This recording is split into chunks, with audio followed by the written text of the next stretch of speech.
오늘은 디모데전서 6장 13절 이하에 있는 말씀을 공부하겠습니다. 6장 13절 다 같이 읽겠습니다. 만물을 살게 하신 하나님 앞과 본디오 빌라도를 정하여 선한 증언을 하신 그리스도 예수 앞에서 내가 너를 명하노니. 바울 선생이 디모데에게 명령을 내리는데 굉장히 엄중한 배경을 들어서 명령을 내립니다. 흔들릴 수 없는 엄한 권위를 가지신 하나님 아버지와 우리 주 예수 그리스도의 빌라도 앞에서의 증언을 가지고서 디모데를 명령하고 있는 것입니다. 여기에 만물을 살게 하신 하나님은 만물을 살게 하실 뿐 아니라 만물을 지으신 분이신 것입니다. 하나님 안 계시면 이 세상에 아무것도 존재할 수가 없습니다. 여러분, 우연히 무슨 일이 생겼다고 말하는 것은 가소로운 일입니다.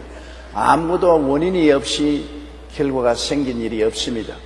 우리가 팔뚝에 찬 시계를 보고 시계 우연히 길을 가다가 보니까 바위가 깨어지더니만 그곳에 철광석이 나오고 구리가 나오더니만 이것들이 합쳐가지고서 우리 시계가 되자고 적은 용수철이 되고 톱니바퀴가 되고 이것이 합쳐서 시계가 되고 나중에 유리 뚜껑이 뚫더니만 짜각짜각 가더라. 그런 거짓말을 믿을 사람은 아무도 없습니다. 시계는 설계를 하고 설계에 따라서 만든 분이 있어야 시계가 되는 것입니다.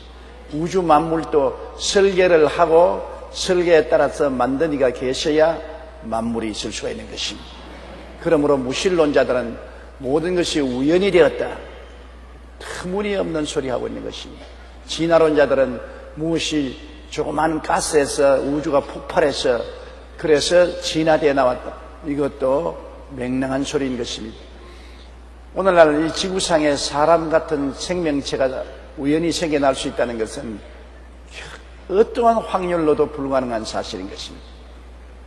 만물은 하나님이 계셔서 하나님이 설계를 하시고 그리고 계획을 하셔서 만들으셔서 오늘 만유가 있는 것입니다. 그리고 이 만유를 또 살리신 이도 하나님이신 것입니다. 아담과 하와가 타락함으로 말미암아 죄와 사망이 세계를 지배했습니다. 그래서 모든 것에 죄와 사망이 있습니다. 생로변사가 사람에게만 있는 것이 아니라 자연에도 있지 않습니까? 모든 동물도 모든 곤충도 모든 자연 만물은 태어날 때가 있으면 성장하고 그 다음에는 죽습니다. 기간의 차이는 있지만은 다 죄와 사망의 법이 통치하고 있는데 이곳에 그 아들 예수 그리스도를 보내셔서 사망을 철폐하시고 만물을 새롭게 하고 생명을 가져오신 이는 하나님이신 것입니다. 하나님은 만유의 근원이 되시고 모든 생명을 주시는 원천이 되시는 것입니다. 그러므로 만물을 살게 하신 하나님 앞과 본디오 빌라도를 향한 선한 증언을 하신 그리스도 예수 앞에서 예수님이 본디오 빌라도에게 넘겨졌을 때 빌라도 앞에서 주님께서 선한 증거를 증거하셨습니다. 빌라도가 내가 너를 살릴 수도 있고 죽일 권세도 있다고 말할 때 예수님이 하늘에서 그 권세를 내게 주지 아니했으면 너는 아무도 살릴 수도 없고 죽일 수도 없는 것이다. 너에게 권세를 주시는 하나님이시고 나를 너에게 넘겨준 사람들의 죄가 너보다 더 많다고 말을 하셨습니다. 주님께서는 빌라도가 아무리 총독으로 권세를 가졌어도 예수님을 정죄하는 그 정죄의 권능은 하나님이 허락해 줬기 때문에 그렇게 되었다는 것입니다. 여러분, 하나님이 예수 그리스도를 어린 양의 제물로 내주지 않았었으면 절대로 대제사장이나 유대인들이나 로마 정부가 예수님을 잡지 못합니다. 예수님은 하나님의 아들인 것입니다. 하늘과 땅의 모든 권세를 가지고 계신 것입니다. 하나님이 작정하셔서 예수님을 내어주신 것입니다. 구약성경 전체를 보십시오. 아담이 타락한 이후로 하나님을 만날 때는 언제나 짐승을 잡아서 피를 흘려야 됐습니다. 가인과 아벨이 제단을 만들었을 때 가인은 곡식으로 제물을 드리니 하나님 받지 않았습니다. 아벨은 어린 양을 잡아 제물을 드리니 하나님 받아들였습니다. 벌써 아담과 하와가 타락한 이후로부터 시작해서 하나님은 희생 제물을 원했습니다. 이 세상 죄를 위하여 어린 양 같은 예수님이 십자가에 죽으실 것을 먼 옛날부터 예언으로 보여주신 것입니다. 아브라함이 하나님을 만날 때도 언제나 짐승을 잡아서 제물로 드려야 됐습니다. 왜냐하면 장차 예수님이 죄를 갚기 위해서 죽으시는 그 은혜가 없이는 하나님과의 교제가 이루어지지 않는 것입니다. 이스라엘 백성이 애굽에서 나올 때도 문설주에 양을 잡아 피를 흘리고 고기를 먹었습니다.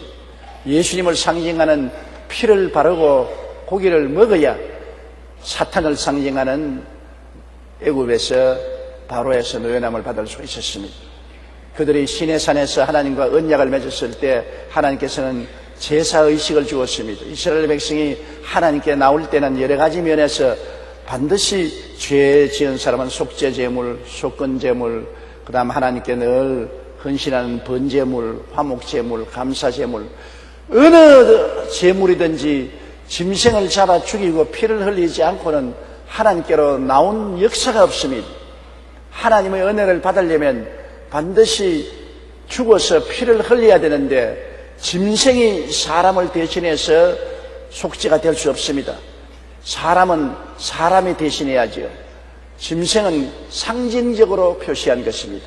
그러므로 피 흘림이 없은 즉 죄사함이 없고 피 흘리는 제사가 없이 하나님과 인간 사이의 관계는 회복되지 않습니다. 그런 오랜 구약의 짐승을 통해 상징적으로 피를 흘려서 보여주신 대로 예수님이 하나님의 어린 양으로 땅에 오신 것입니다. 세례 요한이 예수님 보고 보라 세상 죄를 지고 가는 하나님의 어린 양이라고 말한 것입니다. 예수님이 모든 구약 47년 동안에 흘린 짐승의 피를 대표해서 하나님의 어린 양으로서 오셔서 사람의 죄를 대신 짊어지고 십자가의 제물이 되는 것인데 하나님이 예비하신 어린 양으로서 하나님이 내어 주었기 때문에 유대인이나 로마 사람들이 예수님을 잡았습니다. 예수님은 보통 사람이 아니에요. 완전한 하나님이 완전한 사람으로 오신 분인데 그 말 한마디에 천지가 일어서는 것입니다. 예수님 한마디에 갈릴리 풍랑도 잠잠해지고 죽은 나사로가 나흘 동안 무덤에 있다가 살아났지 않습니까? 그런 권능의 주님이 아무 힘도 없고 능도 없이 무력하게 포박되어서 얻어맞고 돌로로사의 슬픈 길을 걸어서 갈보리에 올라가 십자가에 못 박인 것은 왜 그렇습니까? 하나님이 그리스도의 모든 능력을 다 빼앗고 예수님을 제물로 내놓은 것입니다. 하나님이 제물로 내놨기 때문에 예수님을 제물로 잡는 백정 노릇을 한 것이 대제사장, 바리새교인, 사두개교인, 교부사들, 그렇지 않으면 로마의 빌라도인 것입니다. 이 사람들은 예수님을 잡는 대리인이 된 것입니다. 그 정말 어마어마한 일을 감히 집행하고 역사에 도장이 찍힌 죄인들이 된 것입니다. 아무리 하나님이 내준 어린 양이라도 하나님의 아들 예수 그리스도를 죽인다는 것은 엄청난 죄인 것입니다. 몸서리 난 죄인 것입니다. 하나님의 아들을 십자가에 못 박아놓고 난 다음에 대제사장이나 바리새교인, 사두개교인들이 머리를 흔들고 침을 빼앗고 욕을 하고 조롱을 한 것을 생각해 보십시오. 몸서리가 납니다. 얼마나 엄청난 짓을 하고 있는 것을 몰랐습니다. 예수님께서도 친히 말씀하기를 아버지여 저들이 하는 것을 알지 못하고 저렇게 하오니 저들의 죄를 용서하여 주옵소서. 얼마나 엄청난 잘못을 저지르고 있는 것을 모르고 그렇게 했습니다. 지금은 지옥 저 아랫목에 내려가서 아이고 왜 몰랐던 거 아이고 무슨 소용이 있습니까? 이미 늦었죠.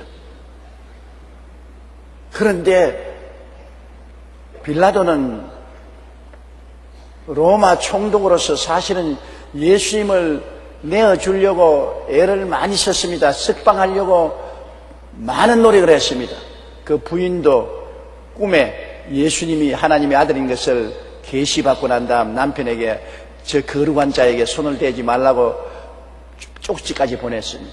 부인의 쪽지도 받았죠. 자기가 보았어도 예수님은 죄 없이 억울하게 누명을 덮어쓰고 죽는 것을 알았기 때문에 백방으로 예수님을 놓으려고 애를 써도 군중들이 무섭고 밀란이 일어날까 무섭고 군중들이 당신이 예수를 죽이지 않으면 가이사 로마 황제의 신하가 아니라고 고함치는 바람에 자기 명예와 지위와 권력을 보존하기 위해서 잘못된 일인 줄 알면서 예수님을 십자가에 못 박은 것입니다. 그는 대중 앞에서 물을 떠오라고 해서 물에 손을 씻으면서 이 사람의 피에 대해서는 내가 아무 책임이 없다. 물로 씻는다고 그 죄가 없어지나요? 유대인들은 말하기를 이 죄를 나와 우리 자손들에게 돌려라. 그 피 흘린 죄값을 나와 내 자손에게 돌리라. 그 이후로 이스라엘 백성들이 로마 정부군의 주 70년에 예루살렘이 함락되고 엄청난 살육이 이루어졌고 천하 만국에 흩어져서 가는 곳마다 유대인들이 핍박을 받고 제2차 세계대전은 나치스 독일에 의해서 600만 명이 참사를 당했었어요. 예수님을 십자가에 못 박을 때 이 피값을 우리와 우리 자손에게 돌리라고 한 그 조상들의 죄값을 갚은 것입니다. 얼마나 무서운 일입니까? 엄청난 일입니다. 하나님의 아들, 우주와 만물을 지으신 그 하나님이 사람으로 오셔서 우리 위해서 제물이 되어 주셨어요. 그 예수님이 빌라도 앞에서 내가 유대인의 왕이냐? 내가 왕이라. 나는 진리에 대해서 전가하러 왔노라. 가룟 유다가 아니고 빌라도가 진리가 뭐냐? 진리가 뭔지 알턱이 뭐죠? 예수님이 진리인데 예수님을 안 믿으니까 빌라도가 알턱이 없죠. 예수님은 담대하게 그가 유대인의 왕이요 진리라는 것을 빌라도 앞에서 선언했습니다. 예수님은 잡히고 난 다음 십자가에 죽기까지 주님께서는 변명을 하지 않았었습니다. 왜냐하면 하나님의 뜻이 그가 만유를 살리기 위한 제물이 되는 것이 뜻이었기 때문에 이미 하나님이 그를 제물로 내놓은 이상 안 죽으려고 변명할 필요가 없습니다. 물어서 대답할 필요가 없습니다. 주님이 정당화할 이야기를 할 필요가 없습니다. 주님은 잠잠하게 제물이 되어서 십자가에 못 박여 몸짓고 피 흘려 죽으신 것입니다. 예수님의 고난이 얼마나 엄청나게 큽니까? 주님께서 빌라도의 뜰에서 채찍에 맞았을 때 온 몸이 다 찢어지고 피가 낭자하게 흘렀습니다. 그래서 완전히 기진맥진했습니다. 그렇게 얻어맞고 채찍에 맞은 상처로 안 죽을 사람이 없을 정도인 것입니다. 거기에다가 무거운 십자가를 걸머지고 골고다를 향한 슬픔의 길을 걸었습니다. 그래서 성경은 이사야 53장에 저는 실로 우리의 질고를 지고 우리의 슬픔을 당했다. 그는 질고를 치고 얻어맞고 십자가를 짊어지고 한없는 슬픔의 길을 걸어서 갈보리 산 위에 올라가서 양손과 양발에 생사를 찢는 대못이 찔려지고 십자가에 매달려 6시간 동안 하늘과 땅 사이에 매달려 있었습니다. 아무리 저는 생각해도 그리스도의 그 희생의 신비를 내 마음으로 이해할 수가 없어요. 너무나 예수 그리스도의 희생이 큰 희생이고 고통이기 때문에 어찌 일이 일어날 수가 있는가? 죄가 얼마나 무서운 것인 것을 깨달았습니다. 아담과 하와가 하나님을 반역하고 마귀와 짝을 지어 나간 죄가 엄청나게 무서운 죄라는 것을 예수님 십자가를 통하여 깨달을 수 있습니다. 그냥 선악과를 따먹고 하나님을 배반하고 마귀와 짝지어 나갔으면 그뿐이라고 생각했는데 그것이 하나님 보시기에 죄는 엄청난 죄입니다. 둘째 아담 예수님이 오셔서 첫 아담 속에 지은 죄를 갚을 때 당한 고통은 형언할 수가 없습니다. 예수님이 그 고난 안 당했으면 여러분과 내가 그 고난 당해야 돼요. 죄의 값은 사망이요. 모든 우리 사람들이 다 죄를 지었기 때문에 우리가 하나님 앞에 심판을 받아야 돼요. 그걸 생각하면 안 태어나야죠. 태어나서 심판당할 것 생각하면 얼마나 고통스럽습니까? 여러분이나 내가 다 예수님이 당한 그 고통을 하나님 앞에서 당하고 죽어야 될 터인데 주님은 우리 대신해서 그 고통을 다 당해서 우리의 방패가 되어주시고 이젠 예수 그리스도를 의지하고 믿기만 하면 하나님의 심판에서 해방되고 하나님의 용서와 자비와 사랑을 받게 된 것입니다. 예수님의 사랑이 얼마나 큰지 형언할 수가 없습니다. 하나님은 정의로운 심판을 베풀고 사랑을 베풀기 위해서 예수님을 제물로 주셔서 우리 대신해서 심판받으시고 우리가 하나님의 용서와 사랑을 받도록 만들어 주시니 그리스도 안에 있는 하나님의 사랑, 예수님의 사랑은 우리가 도저히 청량할 수가 없습니다. 노래로 헤아릴 수 없고 감사로 이루 아랠 수가 없는 것입니다. 너무너무 예수님의 그 은혜가 고마워서 그저 몸서리칠 따름인 것입니다. 그 감격을 무엇으로 형언하겠습니까? 바로 바울 선생은 디모데에게 만물을 살리게 하신 하나님의 그 위엄하고 지엄하신 권세와 본디오 빌라도 앞에서 주님이 담대하게 하나님의 아들 되심과 만왕의 왕 만주의 주가 되심과 진리 되심을 선포하신 타협함이 없는 그리스도의 그 담대함, 그 장엄함을 가지고서 명령을 내렸었어요. 바울이 그냥 디모데에게 내가 너에게 명령한다, 그렇게 하는 것은 가볍다고 생각하기 때문에 하나님을 배경으로 해서, 고난당하신 예수님을 배경으로 해서 명령을 하니까 그 명령의 효력은 얼마나 큰지 형언할 수 없는 것입니다. 14절요. 우리 주 예수 그리스도께서 나타나실 때까지 흠도 없고 책망받을 것이 없이 명령을 지켜라. 우리 주 예수 그리스도의 나타나실 때까지 예수님은 반드시 강림을 하신다는 것입니다. 너희가 올라간 것을 본 그대로 오시리라고 감람산에서 천사들도 말을 했습니다. 예수님은 반드시 강림하는데 그날과 그 시는 하나님도 모르고 아들도 모르고 아무도 모릅니다. 하나님만 아시는 것입니다. 하나님이 정한 그 시에 예수님이 오시는데 우리는 예수님이 반드시 하늘에서 강림하지 않을지라도 우리가 예수님을 만나러 갈 시가 다 정해져 있는 것입니다. 사람이 한번 나서 죽는 것은 정한치요 죽고 난 다음엔 심판이 있습니다. 우리는 다 한 사람 한 사람의 말세가 우리 속에 있어요. 온 세계의 말세는 예수님 강림하실 때 다가오겠지만은 우리 개인의 말세는 우리에게 다 있는 것입니다. 우리 언제 갈지 모르지 않아요. 오늘이라도 하나님 부르시면 가야 되지 않겠습니까? 오늘 우리 성도 한 분이 아침 5시 예배 피라고 직장에 나갔다 오후 2시에 노일일로 쓰러져서 생사 기로에 있다는 말을 전달해 봤습니다. 사람이란 그래요. 아침에 말 같은 사람이 오후에 그냥 사라지고 마는 것입니다. 우리가 예수님을 만날 시간은 언젠지 모르는 것입니다. 주님이 강림하시는 때 우리는 전 인류가 예수님을 만나겠지만은 그 전에도 우리 한 사람 한 사람은 언제라도 주님이 오시라면 오는 것입니다. 매일 저녁 여러분 잠자리에 들어가서 자지 않아요? 그리고 아침에 깨지 않아요? 그거 죽는 연습인 것입니다. 잘 때 천지를 모르지 않아요? 잠자리에 들어가서 다 잊어버리고 천지를 모르고 자다 아침에 깨어나면 살아난 것입니다. 그거 매일같이 죽는 연습을 하고 있는 것입니다. 그러므로 잠자리에 들어갈 때 양심이 죄 없이 깨끗하게 들어가야 자다가 가더라도 주님 앞에 즐겁게 설 수 있잖아요. 우리 주 예수 그리스도의 강림하실 때 주를 맞이할 수도 있고 우리가 먼저 육신의 장막집이 무너져서 예수님께 나아갈 수도 있는데 흠도 없고 책망받을 것이 없이 우리가 주의 명령을 지키고 살아라.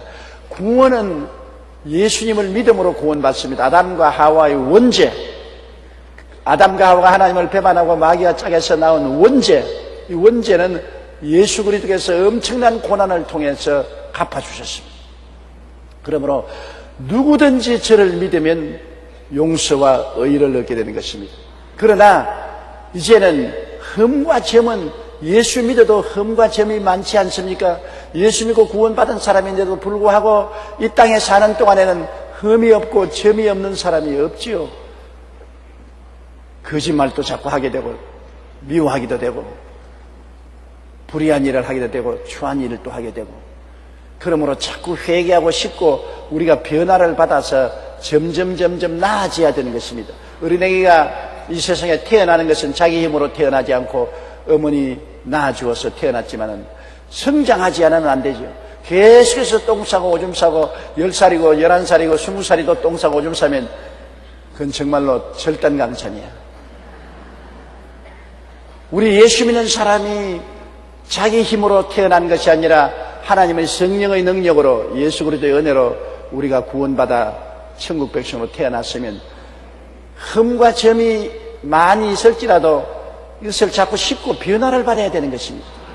사람은, 완전한 사람은 아무도 없어요. 이 세상에 사는 사람은 다 흠과 점이 많습니다. 그것을 자꾸 흠을 씻어내고 점을 씻어내고 변화를 받아 완전한 사람에 가까워지도록 노력해야 되는 것입니다. 노력하라는 것입니다. 우리 예수 믿는 것은 믿음으로 구원받고 변화받기 위해서는 끊임없이 노력을 해야 주님 앞에 설 때 칭찬을 받을 수가 있는 것입니다.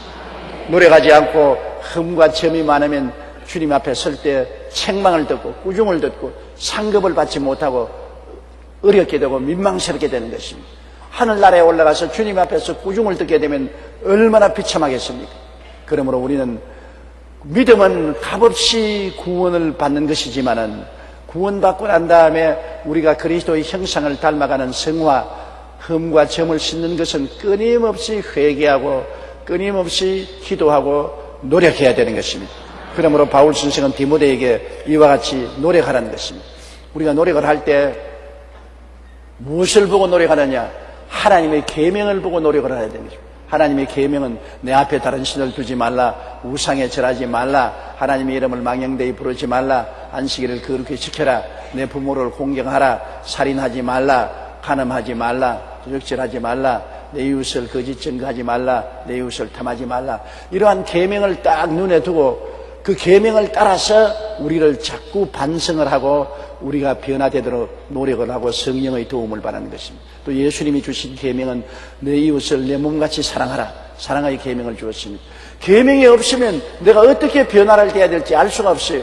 내 마음속에 하나님의 계명을 딱 주고 예수님의 사랑의 계명의 명령을 딱 마음에 간직을 하고 그것을 바라보고 그에 준해서 살려고 애를 쓰고 그를 어기면 회개하고 그에 준해서 살면 하나님께 감사하고 성령의 도우심을 받아서 하나님의 계명과 명령을 쫓아 살려고 노력하고 이렇게 해서 우리가 점점 나아지는 것입니다. 15절요. 기약이 이르면 하나님이 그의 나타나심을 보이시리니 하나님은 복되시고 유일하신 주권자이시며 만왕의 왕이시며 만주의 주시오. 하나님이 다 기약이 있지요. 구약 4,000년 동안은 하나님께서 아브라함을 세워서서 이 유대민족을 세우셔서 그리스도가 태어날 수 있는 모든 준비를 하는 기약입니다. 유대인을 통해서 예수님이 태어날 준비 기약이고 신약 2000년 동안에는 이제 만민이 예수 믿고 구원받을 수 있도록 주님께서 허락해 놓은 은혜의 기약의 시대에 우리 살고 있는 것입니다. 이제 다음에는 그리스도의 강림의 기약이 이루어질 때가 온 것입니다. 주께서 호령과 천사장의 고함과 하나님의 나팔로 친히 하늘로 쫓아 강림하실 그 기약이 남아있는 것입니다. 주님이 강림하신다는 말씀을 하시고 난 다음에 너무 오랫동안 안 오니까 사람들이 지쳐지지만은 반드시 오십니다. 왜냐하면 주의 말씀은 1.1핵도 거짓이 없으신 것입니다. 주님께서 가실 때 곧 돌아오겠다고 하셨지만은 곧 돌아왔으면 우리 큰일 났잖아요. 우리 구원 못 받았잖아요. 주님이 2000년 전에 가시자마자 곧장 돌아왔으면 우리는 태어나지도 못하고 천당 구경도 못할 뻔당했는데 주님 늦게 오신 것을 감사해야 돼요. 내가 서대문에 있을 때 요한계시록을 공부하면서 강력히 예수 그리스도의 강림이 가까웠다 하니까 젊은이 몇 분이 와서 제발 그 설교하지 말아달라고. 우리 장가도 가고 자식도 낳아보고 살림도 해보고 주님 오셔야지 지금 오면 우리 총각으로 하늘 날아가는 게 너무 억울하잖아. 근데 그 사람들이 지금 다 40대가 되었어요. 주님께서 언제 오실는지는 모르지만은 오신다고 하셨으니 반드시 오실 것을 알고 그 기약을 믿고 우리 마음속에 고대하고 기다리는 우리들이 되어야 되는 것입니다. 기약이 이르면 하나님이 그의 나타나심을 보이신다고 말한 것입니다. 하나님은 어떠하신 하나님이냐? 하나님은 복되시고 그랬습니다. 하나님은 복되시기 때문에 하나님을 믿으면 복을 받는 것입니다. 하나님은 복의 기본이 되는 것입니다. 여기 성경에 하나님은 복되신다. 사람들이 무슨 예수 믿고 복을 받느냐 기복신앙을 하는 미신 같은 소리 하지 마라. 그건 하나님을 잘못 알고 하는 사람인 것입니다. 하나님은 복되신 분이시므로 하나님을 모시기만 해도 복을 받고 하나님과 같이 있으면 복을 받는 것입니다. 복 받은 사람 곁에 있어도 복이 나누어지는 것처럼 하나님은 복되시기 때문에 하나님 곁에 있으면 하나님이 복을 안 주실 수가 있겠어요? 그러므로 우리가 복받기 위해서 하나님 믿는 것이 아니라 하나님이 우리 아버지시기 때문에 아버지로서 섬기면 자연적으로 복을 받게 되어 있는 것입니다. 아버지가 복인데요. 아버지가 복의 근원이 되는데 우리가 왜 복을 안 받겠어요?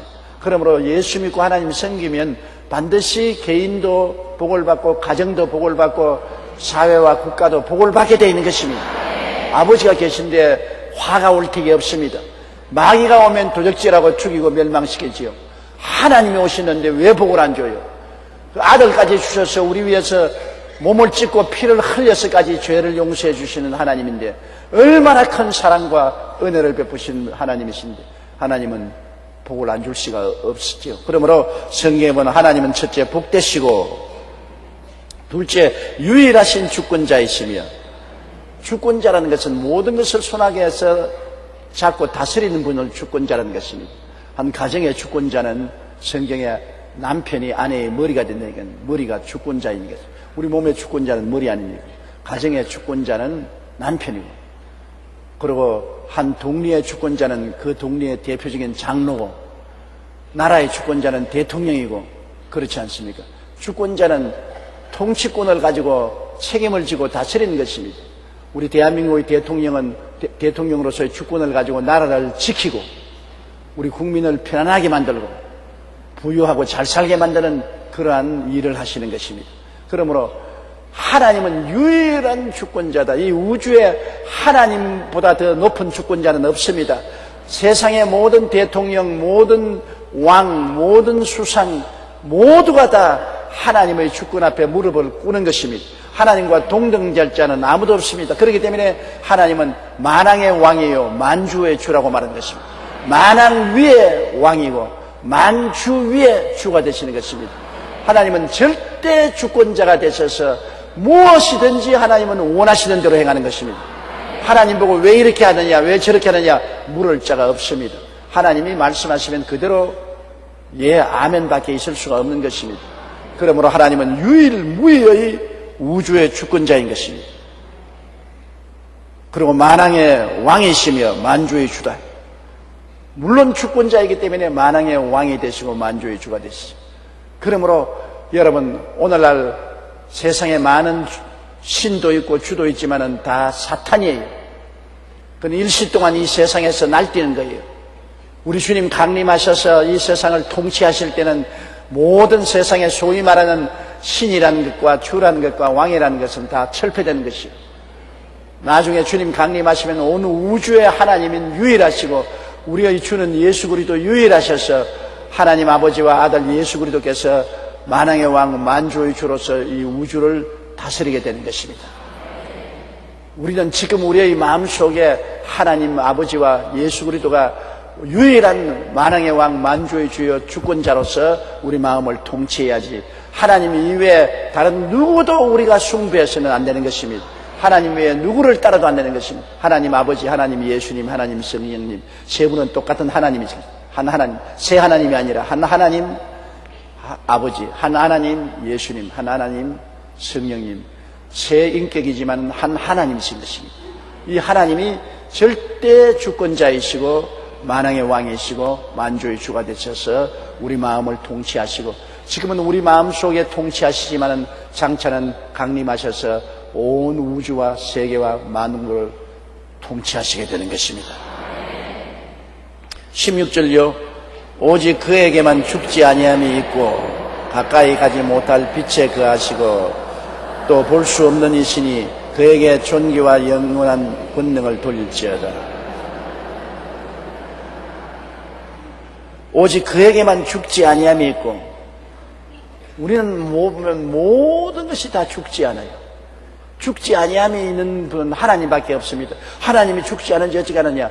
하나님 예수께서 오셔서 사람처럼 사시고 사람처럼 십자가에서 분명히 죽으시고 무덤에 들어간 지 사흘 만에 부활하셔서 죽음을 발로 밟아서 진이게 버리고 영원히 생명의 원천이 된 것을 보는 것입니다.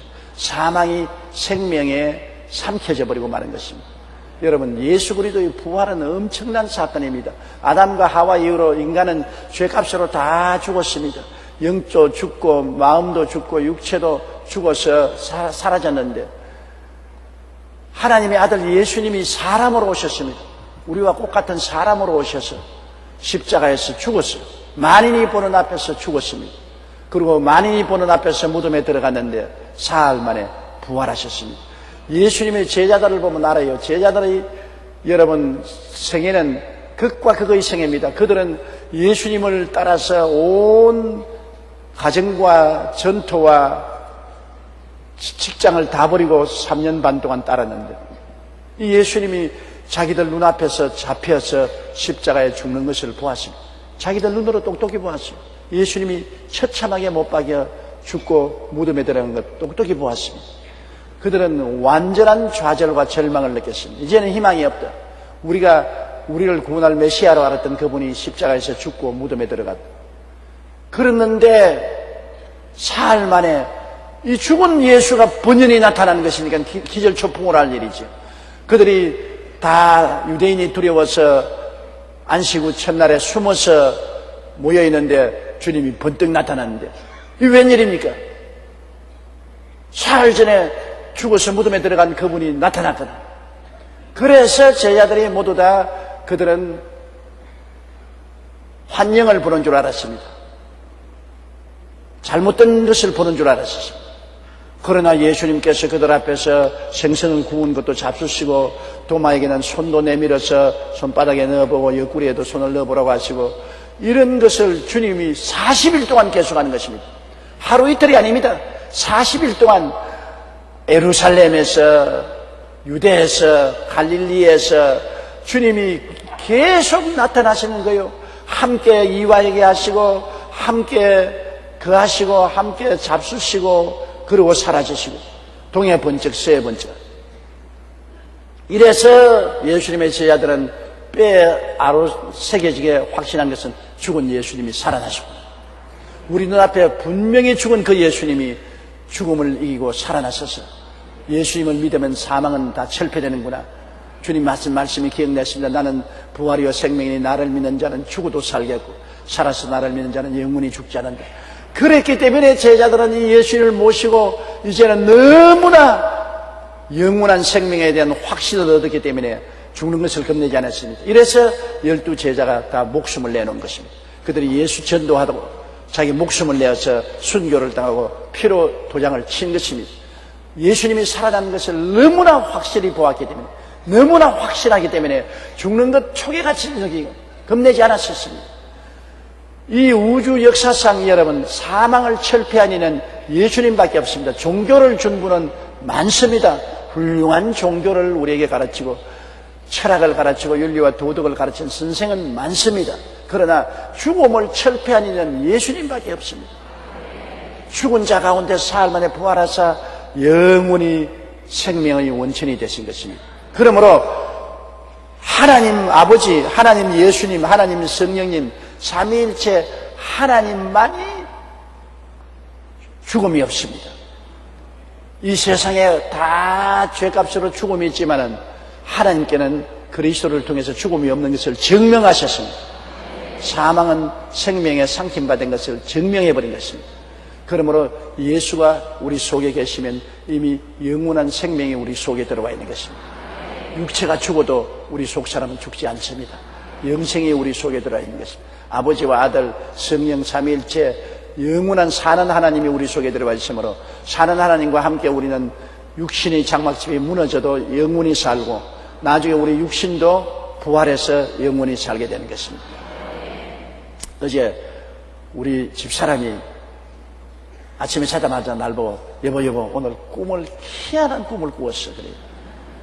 그래서 또 꿈 이야기 하는가 보다 그렇게 했는데 꿈에 오살리 기도원에 시아버지 묘지에 갔는데 저하고 같이 묘 앞에 앉아서 예배를 드리려고 하는데 묘 뚜껑이 열리는데 보니까 우리 아버지 조두천 장로님이 백골에 대해서 누워있더랍니다. 뼈만 해골로부터 뼈만 하얗게 누워요. 그래 백골을 앞에 두고서 저와 우리 집사람이 보고 있는데 갑자기 배꼽이 손가락이 움직이기 시작하고 발이 움직이기 시작하면 몸에 힘줄이 돋고 핏줄이 돋고 살이 덮이더니만 일어나는데 30대 아주 젊은 청년으로 일어나더랍니다.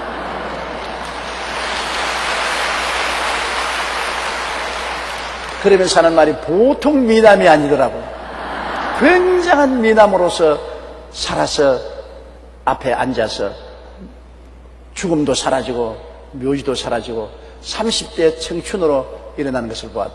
하나님이 부활하는 것을 상징적으로 보여주신 것입니다. 우리 아버님이 94살에 세상 떴는데 왜 30대가 되는 겁니까? 하는 말이 그렇게 이쁜 모습은 처음 봤다는 것입니다. 30대 우리 아버지를 본 적이 없으니까 그랬죠. 시집이 늦게 왔으니까 못 봤죠.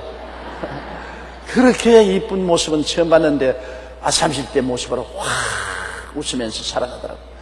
우리는 모두 다 그리스도의 모습을 담아 30대 청춘으로 살아나게 되는 것입니다. 이미 그 생명이 예수를 믿음으로 말미암아 우리 속에 들어와 있으므로 우리는 사망에서 생명으로 옮김받은 사람들인 것입니다. 우리는 생명이 있는 사람인 것입니다. 아들이 있는 자에게는 영생이 있고 아들이 없는 자에게는 영생을 보지 못하고 도리어 하나님의 진노가 임하여 있다고 하는 것입니다. 예수 믿지 않는 사람은 그 속에 생명이 없어요. 모두 다 사망의 세력밖에 없는 것입니다. 영생이 없어요. 육신의 생명은 헬라어로 푸스케입니다. 푹석푹석한 푸스케. 푸스케로 푹석하고 말 것인데 영생은 조에입니다. 우리 예수 믿는 사람은 영생 조의 생명을 얻었습니다. 푸스케 생명을 얻은 것이 아니라 조의 생명을 얻었기 때문에 우리는 영원히 죽지 않고 살게 되는 것입니다. 그러므로 주님께만 죽지 아니함이 있는데 그 주님을 우리가 하나님으로 모시고 섬기니 우리는 영원히 죽지 않은 생명을 가지고 있는 것입니다. 가까이 가지 못할 빛에 거하시고 하나님은 빛이시라 세상 어두움이 이기지 못하리라는 것입니다. 여러분, 빛이 비추이면 흑암에 사는 사람들은 빛을 감당하지 못합니다. 장마 때 지나고 난 다음에 끄적대기를 덜치면 햇빛이 비칠 때 습지에 어두운 데 있는 벌레들이 기가 막히게 어두운 데로 달아나는 것입니다. 어두운 데에 있는 존재들은 빛을 감당하지 못합니다. 그러나 저 푸른 나무들, 아름다운 장미꽃, 아름다운 백화꽃, 빛에 비추면 얼마나 향기를 토하고 아름답습니까? 빛을 바라보고 기뻐하고 즐거워할 수 있는 자가 있는가 하면은 빛을 보고 도망칠 자가 있는데 예수 믿는 사람들은 예수님이 나는 빛이라 내가 세상에 있는 또한 사람들이 빛 가운데 행한다고 했으시니 예수를 모신 사람은 가슴 속에 하늘나라의 빛이 들어온 것입니다. 여러분은 빛의 자녀들인 것입니다. 마음속에 영원한 영생이 있을 뿐 아니라 빛이 들어왔기 때문에 나중에 우리 육신의 장막짐을 떠나도 하늘나라 빛이 비치는 대로 향해서 나가는 것입니다. 빛을 향하여 나가는 것입니다. 하늘에서 밝은 빛 비치어 내려오면 우리는 빛의 자녀라 빛을 따라서 가는 것입니다. 그러나 마음에 빛이 없고 어두움의 자녀들은 빛을 피해 달아나야 되는 것입니다. 빛이 눈부셔서 견딜 수가 없는 것입니다. 그러므로 육신의 장막짐을 떠나면 빛이 비치면 빛을 피하여서 어두운 지옥으로 줄다람쥐를 치는 것입니다. 하나님이 지옥으로 보내는 것이 아닙니다. 속에 빛이 없기 때문에 빛을 감당하지가 못해요.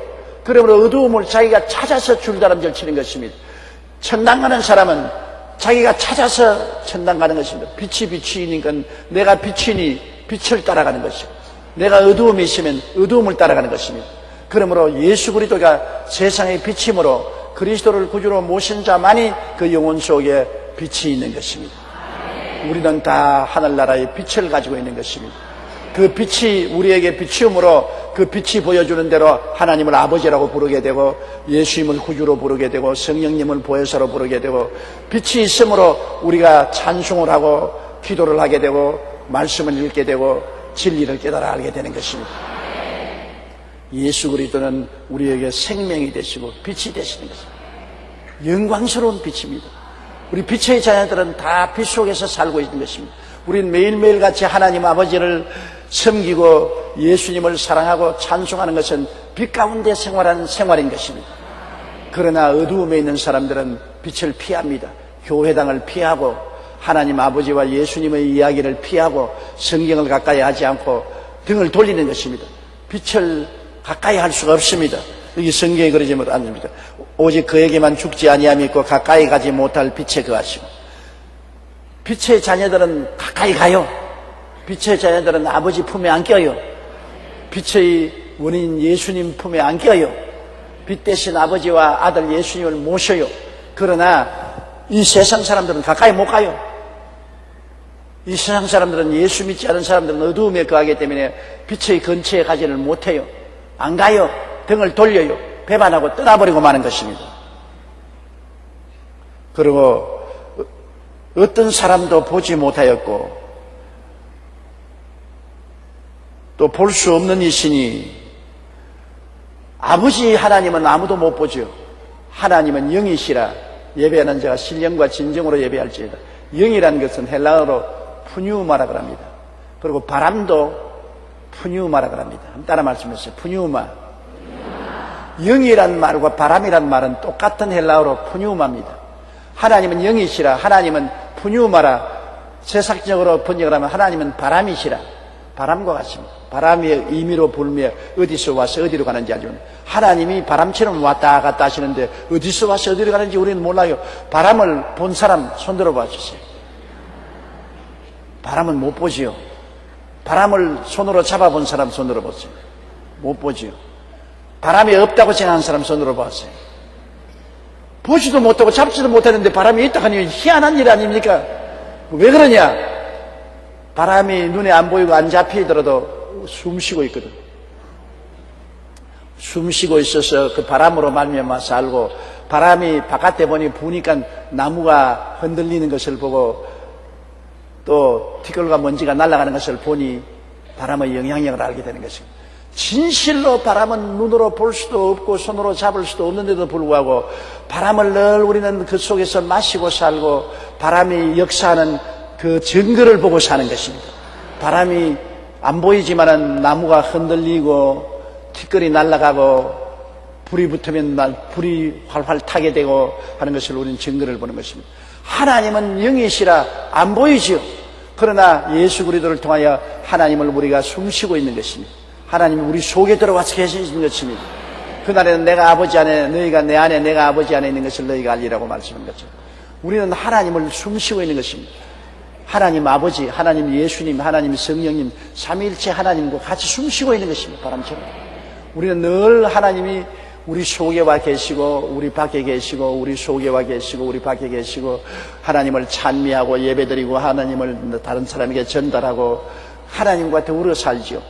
그런데 눈에는 안 보이지요. 붙잡아 본 적도 없지요.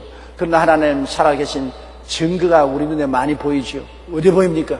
조 목사가 하나님 붙잡혀가지고서 강단에서 설교하고 있는 것을 보지요.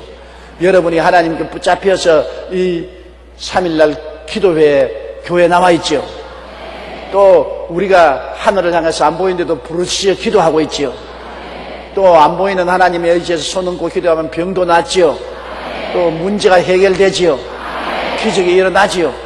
눈에 안 보이지만은 증거가 너무나 많습니다.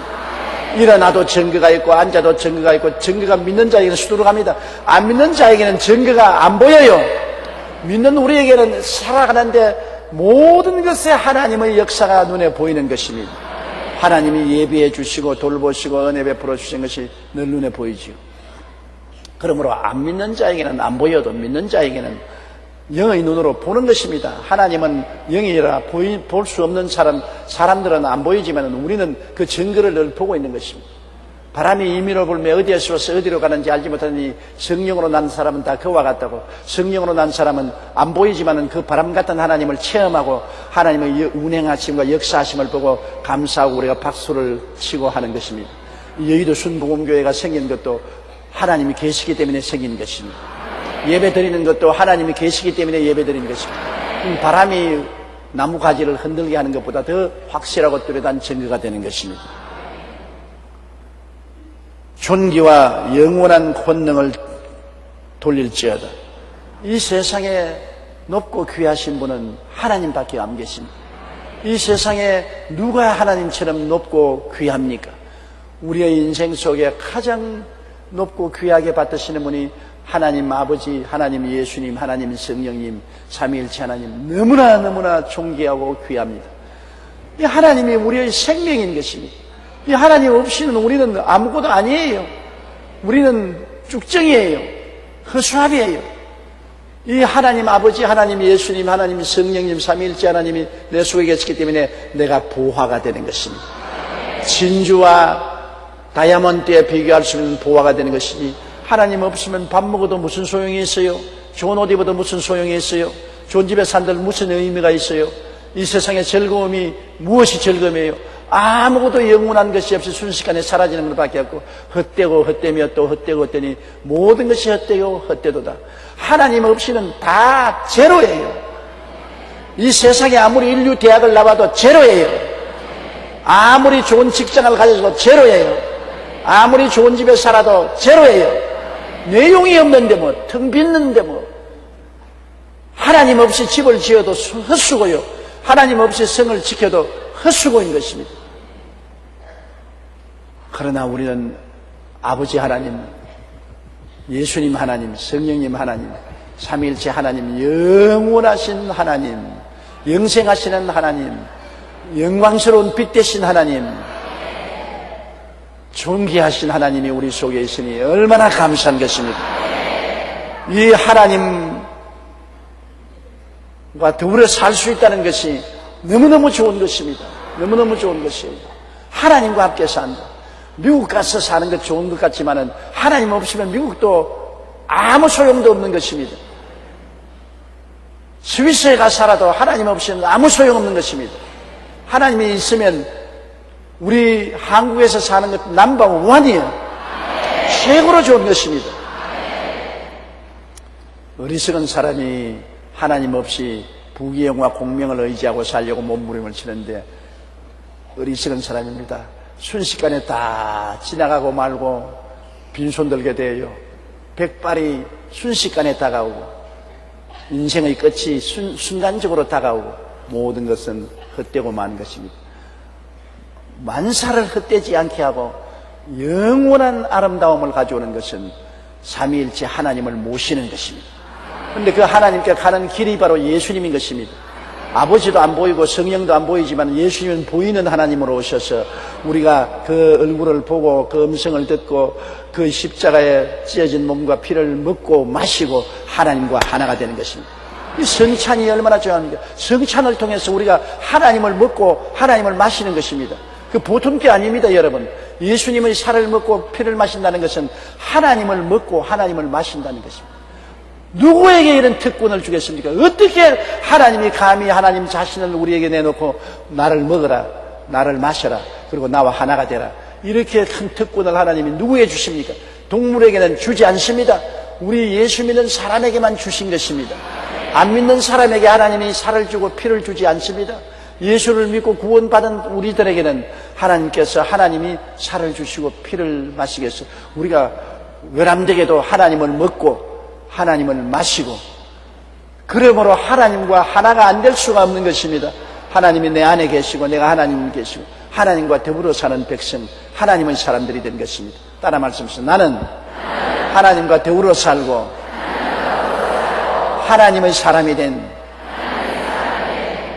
특종이다. 여러분, 특종입니다. 특종. 보통 사람이 아니에요. 이거는 하나님의 기적인 것입니다. 우주에서 가장 신비한 존재가 예수 믿는 존재예요. 가장 하나님의 피조물 중에 하나님이 자랑스럽게 내놓는 것이 바로 예수 믿는 여러분이 것입니다. 여러분은 정말로 특종이요, 하나님의 기뻐하는 대상이요, 자랑의 대상이요, 하나님 집에서 하나님과 영원히 같이 살 사람인 것입니다. 예수님이 하나님과 나는 하나라고 한 것처럼 오늘날 우리들은 하나님과 우리가 하나가 된 것입니다. 우리는 일반 동물과 같지 않습니다. 천사와도 같지 않습니다. 지금 천사가 여기 많이 와 있는데 미안해요, 내가 이 말했어요. 예수님 때문에 우리는 천사보다 높아져서 하나님과 하나가 된 것입니다. 하나님 가정에서 하나님과 더불어 영원히 사는 존재가 된 것입니다. 얼마나 감사한지 모르겠습니다. 할렐루야. 아예 그냥 생각할수록 깜짝 놀라게 좋은 것입니다. 자, 17절요. 내가 이 세대에서 부한 자들을 명하여 마음을 높이지 말고 정함이 없는 재물에 소망을 두지 말고 오직 우리에게 모든 것을 후히 주시니 누리게 하시는 하나님께 두며, 이 세대의 부한 자, 이 세상에서 부한 게 아니라 우리는 하늘나라 부자, 하늘나라 아버지와 아들과 성령을 모시고 있는 하늘나라 부자, 신령한 부자인 것입니다. 우리 예수 믿는 사람 가난한 사람은 없어요. 전부 신령한 부자인 것입니다. 신령한 부자가 넘버원 부자고, 그 다음 이 세상 부자들, 하나님이 또 은사를 주어서 이 세상에 부자 되게 한 사람도 있습니다. 모두 다 부자가 되는 것은 아니에요. 그러나 하나님은 자녀들을 하늘나라 부자로 만드시고 난 다음 세상에 사는 동안에 먹고 입고 마시고 살 것은 돌보아 주시겠다는 것입니다. 세상에 부자는 안 될지라도 모자람이 없이 살게 하여 주시는 것입니다.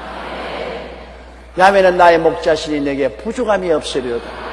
부자가 되는 것은 은사로서 특별히 주는 것이니, 보통 사람들은, 우리들은 예수 믿고 부족함이 없게 만들어주는 것입니다. 우리가 먹고 입고 마시고 사는데 부족함이 없게 한다. 부자는 왜 힘드느냐?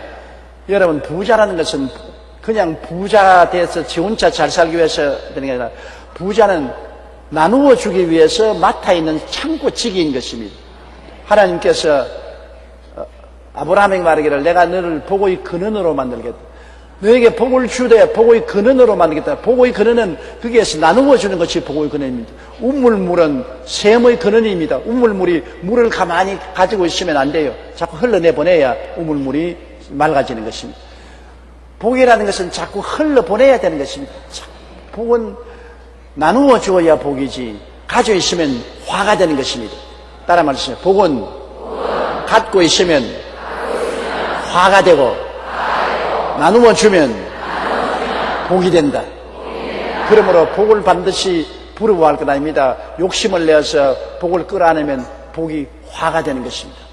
그래서 그 복에 의해서 고통을 당하고 죽기까지 하는 것입니다. 그러나 나누어 주면 진짜 복이 되죠.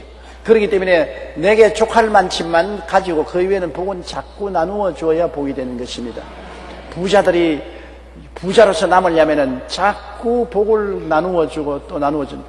부자가 돈을 벌면 또 회사를 세우고 공장을 세워서 다른 사람에게 직장을 줘야 되는 것입니다. 직업을 줘야 되는 것입니다. 자꾸 복을 나누어 줘야 돼요. 내가 돈 다 벌었으니 딱 은행에 저금해 놓고 내 한평생 동안 잘 먹고 잘 입고 잘 살겠다고 하면 그 복이 화가 되어도는 것. 개인, 가정, 생활, 자녀, 사업 모든 일에 화로 변하는 것입니다. 그러나 복이 있으면 복을 가지고서 자꾸 나누어 주고 자꾸 직업도 만들고 사업도 만들고 사람들에게 직장도 주고 월급 타먹게 해주고 또 고아원도 도와주고 병원도 세우고 학교도 세우고 나누어 주는 것이 복의 특성인 것입니다. 그러면 자기도 행복하고 그 복으로 말미암아 많은 사람이 행복하게 되는 것입니다. 이 세상에서 부한 자들을 명하되 마음을 높이지 말고, 부하다고 어깨에 힘주고 끄떡거리면 안 되지요. 최근에 우리 한국의 모 재벌이 부하다고 어깨에 힘줘도 문제가 보통 문제가 생기지 않았습니다. 나는 너무나 그걸 보고 안타깝습니다. 왜냐하면 여러분, 우리가 만일 그 돈이 있어 우리 자식이 나이트클럽에 가서 술 먹고 놀다가 때려 얻어맞아 몇 반을 끌어매고 집에 오면 어떻게 하겠습니까? 그분이 예수를 믿었었으면 어떻게 됐을까요? 예수를 믿었으면 당장 와서 야 이놈아, 하나님 믿는 사람이 이 꼬락서니가 뭐냐 이거, 나이트클럽에 가서 술 먹고 놀다가 얻어맞아서 바늘로 꿰매다니 하나님 앞에 얼마나 부끄러운 일이냐. 회개하자. 예수 믿는 아버지 같으면 회개해야 될 거 아니겠습니까? 하나님 아버지여, 자식 잘못 키워서 용서해 주십시오. 이 죄를 용서해 주시고 하나님께서 보혈로 씻어 주시옵소서. 그 다음에는 또 뭐라고 하겠습니까? 하나님, 바늘 몇 바늘 꼬맨 거 감사합니다. 눈알 안 빠진 거 고맙게 생각합니다. 이빨 안 빠진 것 감사합니다. 이만한 것도 감사합니다. 그렇게 감사하고 그 다음에는 하나님 아버지여, 이것을 기회로 삼아서 앞으로 다시는 이런 데 안 가도록 해 주시옵시고 올바로 살게 해주시고, 그리고 얘들을 싸움이 붙어서 때려서 찢어지게 하고 바늘로 몇 바늘 꿰매게 한 그 사람들도 회개하고 변화되어 예수 믿고 올바른 사람 되게 해 주시옵소서. 그러면 문제가 다 해결되었을 것입니다. 예수 믿었으면 여러분 그렇게 할 것 아니겠습니까? 그렇지요? 예수를 안 믿었기 때문에 어때? 얻어맞아서 터졌어? 야, 비서실장 와. 야, 어깨나 설만한 사람들 이리 오너라. 모여라. 가죽장갑 있냐? 가죽장갑 가져오너라. 예수가 없기 때문에 인간으로서 느끼는 감정 그대로를 한 것입니다. 거기에는 재벌 회사의 회장이 아니라 필부로서 아비가 자식을 사랑하는 마음이 너무 강해서 빗나가게 된 것입니다. 어느 부모도 자기 자식 사랑해요. 어느 부모도 동물적인 애정으로서 자식을 사랑하고 자식이 고통당할 때 보호하려고 하는 것은 인지상정인 것입니다. 예수를 안 믿은 그 때문에 그렇게 한 것이지, 예수 안 믿는 사람들은 그렇게 다들 합니다. 여러분, 자식 안 사랑하는 사람이 누가 있어요? 다 사랑하죠.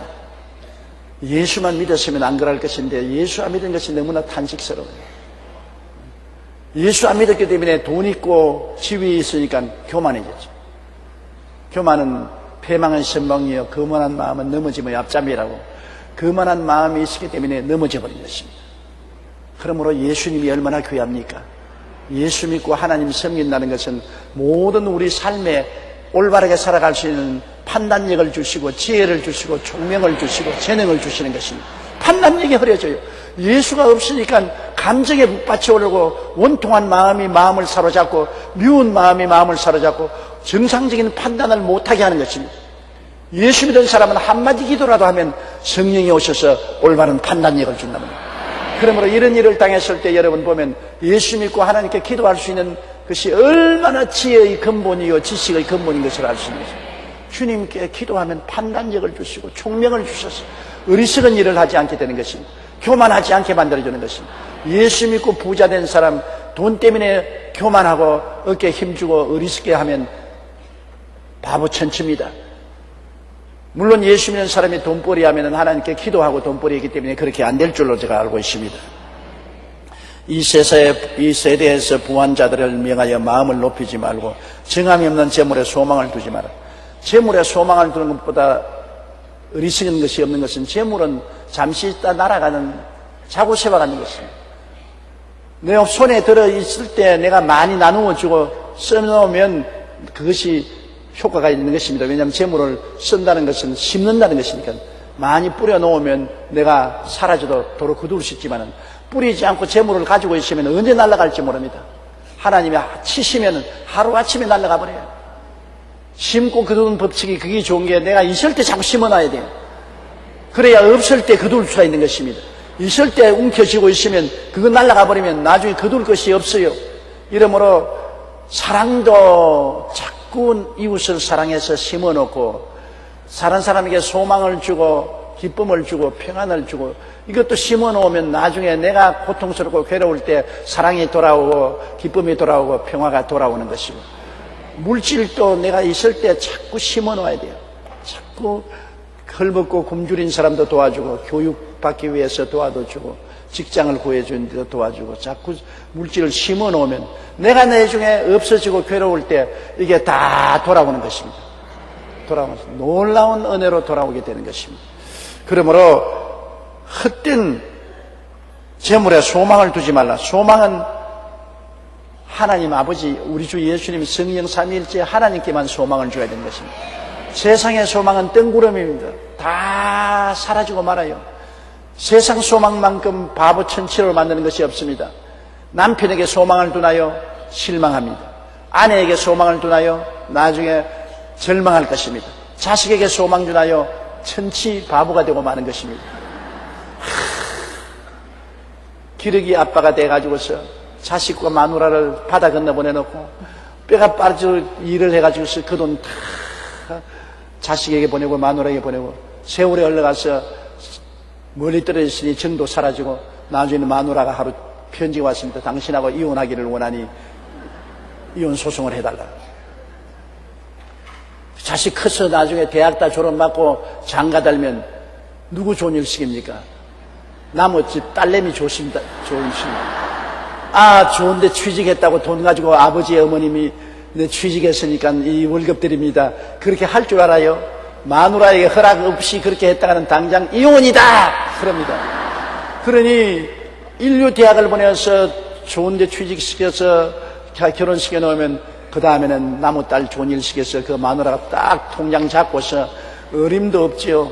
그 한 푼 두 푼 받아먹으려면 눈물을 달고 똥같이 흘려야 얻어먹습니다. 쓸데없는 소망을 가지지 마십시오. 나는 왜 이런 바보질한지 몰라요. 부모가 자식을 어느 정도 자기 능력에 따라 공부시키되 한국에서 공부시킬 능력밖에 없으면 한국에서 시켜요. 왜 빚내가면서 미국에 보내요? 왜 집 팔아가면서 보내요? 나중에 알거지 되고 통거지 되고 마는 겁니다.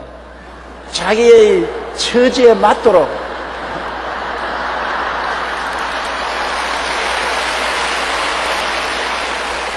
자기 살 도리도 생각해야 되는 것입니다. 여러분, 나중에 여러분 늙어서 길거리에 앉아요. 젊을 때는 길거리에 앉아도 안 추워요. 늙어보세요. 자꾸 춥다고. 나는 젊을 때 왜 노인들이 추워서 한기를 잘 뜨는가 우습게 생각했는데 요사이 제가 약간하면 추워요. 늙으면 춥습니다. 젊을 때는 길거리에 앉아도 살아갈 수 있습니다만 늙어서 길거리에 앉으면 비참하게 되는 것입니다. 어떻게 살려요, 늙어서? 나 걱정이 돼, 여러분 보니까. 정말 여러분 살 도리를 다했어요. 아무리 효도 자식도 세월이 그렇게 만드는데 어떻게 합니까? 자식을 교육을 시킬 수 있는 힘이 있으면 시키세요. 힘에 넘도록은 하지 마세요. 집 팔아가면서 하지 마세요. 노후 대책 없이 하지 마세요. 살 대책을 세워놓고 하세요. 자식이 여러분 오히려 잘 못 도와준 자식들이 나중에 효도합니다. 잘 도와준 자식이 효도하지 않습니다. 제가 오랫동안 목회를 해봐서 아는데요. 요사이는 다 그런 게 없지만 옛날에 시골에서 서울에 공단에 와서 일하는 젊은 아가씨들 그냥 벌집에서 개미집에서 살면서 온갖 고생을 하고 돈 모아가지고서 정월달이나 보름에 부모 만나러 간다고 내게 안수기도 받아러 올 때 부모에게 아무 혜택도 받지 못하고 객지에 나와서 그 고생을 했으면서도 부모님 고생한다고 그냥 철철히 옷 사서 보내고 여기 버린 돈 조금이라도 부모님 도움 된다고 내려보내고 그렇게 하는 거 보고 내가 너무나 놀랐습니다. 잘 부모의 도움을 받고 사는 사람은 부모 생일도 찾아보지 않는데 이렇게 고생하고서 잘 생활하면서 부모를 생각하고 눈물을 흘리는 사람 많이 봤어요. 고생하고 키운 자식들이 오히려 효도를 한다는 것은 그것이 참말인 것입니다. 이러므로 여러분 도를 넘치게 하면 모두 다 탐욕이 되는 것입니다. 도를 넘치지 말아야 돼요. 자기 분수에 맞도록 해야 되는 것입니다. 따라 말씀하시죠. 나는 내 분수에 맞도록 살고 자식도 도와주고 교육도 시키고 산다. 그래야 낙심하지 않습니다. 소망은 하나님께 도와야 되는 것입니다. 우리는 끝없는 소망이 있습니다. 아버지 하나님, 아버지 구주 예수님, 보혜사 성령님, 하나님께 대한 소망은 끝없이 가져도 좋습니다. 가지면 가질수록 소망은 더 커져요. 그러나 세상에 대한 소망은 가지면 가질수록 실망하게 되고 마는 것입니다. 세상 소망은 그 속에 실망의 벌레가 들어있어요. 벌레가 소망을 깔아 먹어버린 것입니다. 그러므로 부질없는 재물에 대한 소망은 두지 말아야 되는 것입니다. 오직 우리에게 모든 것을 후히 주사 누리게 하시는 하나님께 소망을 두라는 것입니다. 하나님은 무엇을 먹을까, 무엇을 입을까, 무엇을 마실까 돌봐줍니다. 여러분 성수주의라고 적든지 많든지 11조 드리고 하나님 사업을 중심으로 섬기고 살면 안 돌봐주면 하나님 안 계시지요. 성경에 하나님이 직접 너희는 무엇을 먹을까 무엇을 입을까 무엇을 마실까 염려하지 말라. 이는 다 이방인들이 염려하는 것이요 천부께서 너희 이것이 있어야 될 줄 아시나니라. 그 나라와 그 일을 먼저 구하라. 그러면 이 모든 것을 너희에게 더하시리라. 인생을 사는데 먼저 할 건 먼저 하면 나중 할 것은 내가 돌봐준다는 거예요. 이렇게 약속하신 하나님이 이 약속을 안 지킨다면 하나님 안 살아계시죠.